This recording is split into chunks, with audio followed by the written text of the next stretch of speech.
ज्यांनी माणसाला माणूस म्हणून जगायला शिकवणारे आदरणीय सर्वांचे प्रेरणास्थान डॉक्टर भीमराव रामजी आंबेडकर,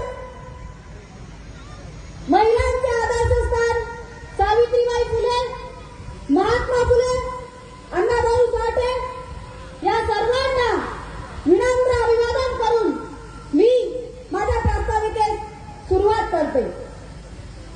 आपला भारत देश 400 वर्षापूर्वी पारतंत्र्यात होता, इंग्रजांचं राज्य होतं.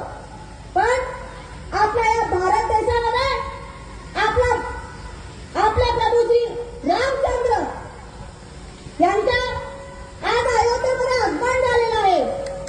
यांना भरपूर असं खूप काही दुःख सोसावं लागलं म्हणून, पण आज भरपूर अशा अतोनात मेहनतीने आज आपल्या अयोध्येमध्ये आपला प्रभू श्री रामचंद्र विराजमान झाले. त्यामुळे जोरदार टाळ्यांनी स्वागत करा त्यांचं.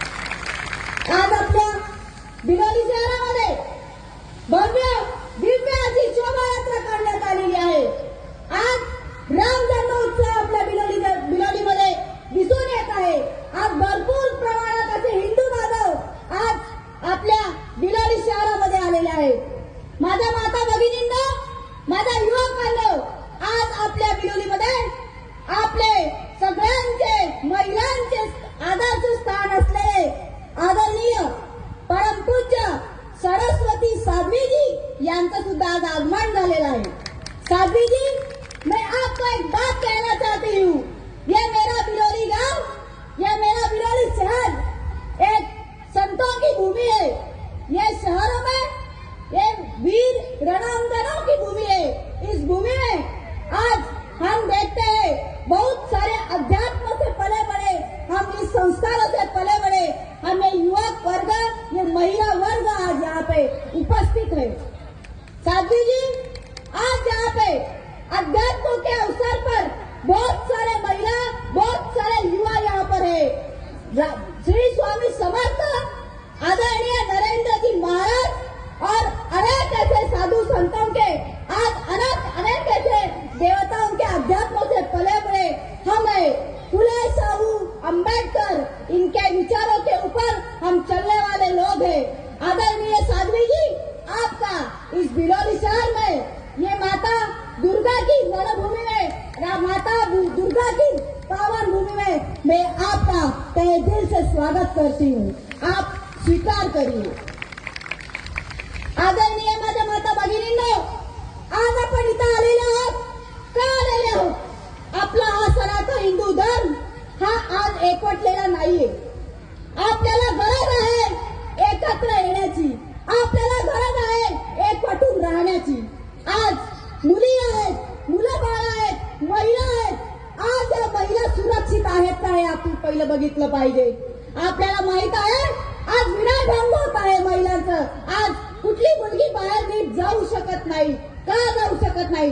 कारण दृढ बुद्धीवाले, विचारवाले लोक आजही समाजामध्ये फिरत आहेत. त्यामुळे या लोकांना, या दृढ बुद्धीवाल्या लोकांना आज आपल्याला दाखवून द्यायचं आहे. पहिला आपला देश गुलामगिरी करत होता, पहिला आपण गुलामगिरीत होतो, पण आज आपण कोणाचे गुलाम नाहीये.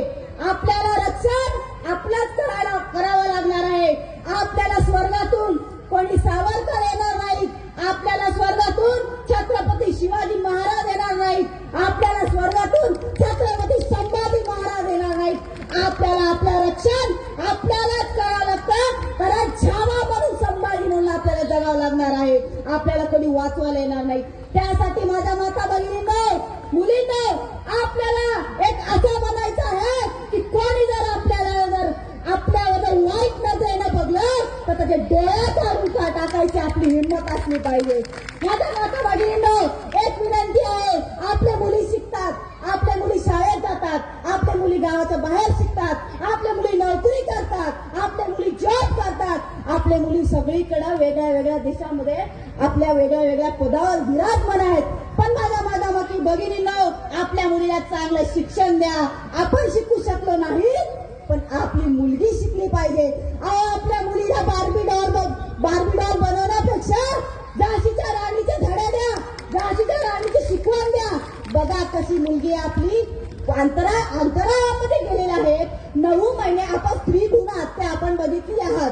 9 महिने आपण पोटामध्ये ठेवतो बाळाला, पण आजकाल स्त्री भ्रूण हत्या पण वाढलेली आहे. पण हीच 9 महिने जर आपण मुलीला जर सांभाळलं तर अंतराळामध्ये सुद्धा 9 महिने राहणारी सुनीता विल्यम्स सुद्धा आहे. माझ्या माता भगिनींनो, मुलींना जर बनवायचं असेल तर सूर्यासारखं बनवा, चंद्रासारखं बनवू नका. चंद्रासारखं बनवा तर कोणी तिला घुरून बघतील, पण मुलींना जर बनायचं तर सूर्यासारखं बना. कोणी जर बघलं तर तिथे नजर दुखून जाते, असा बनवा. म्हणून म्हणायचं आहे माझ्या माता भगिनींनो, आज आपला धर्म आपण एकवटला पाहिजे.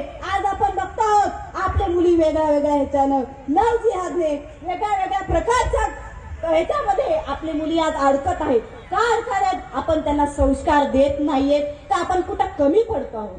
माझ्या माता भगिनींना एकच विनंती आहे, आपल्याला जर पुढे जायचं असेल, आपल्याला धर्म समोर जायचं असेल तर आपल्याला पहिलं स्वतःची सुरक्षा करावी लागेल. आपण सुरक्षित तर आपला देश सुरक्षित असला पाहिजे.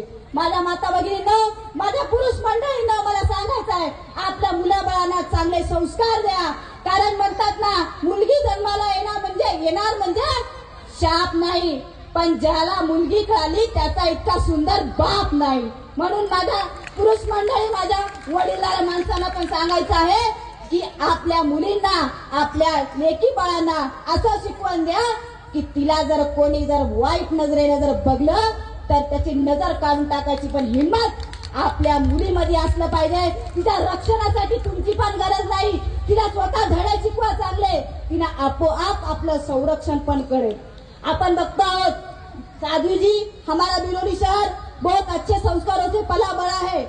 यहाँ पे हम कई सालों से रामनवमी निकालते हैं, हनुमान जयंती निकालते हैं, वर्धमान महावीर जयंती निकालते हैं, बाबा साहब अम्बेडकर जयंती निकालते हैं. लेकिन अभी तक का रिकॉर्ड है, अभी तक एक भी यहाँ पर कुछ भी नहीं हुआ वाला है.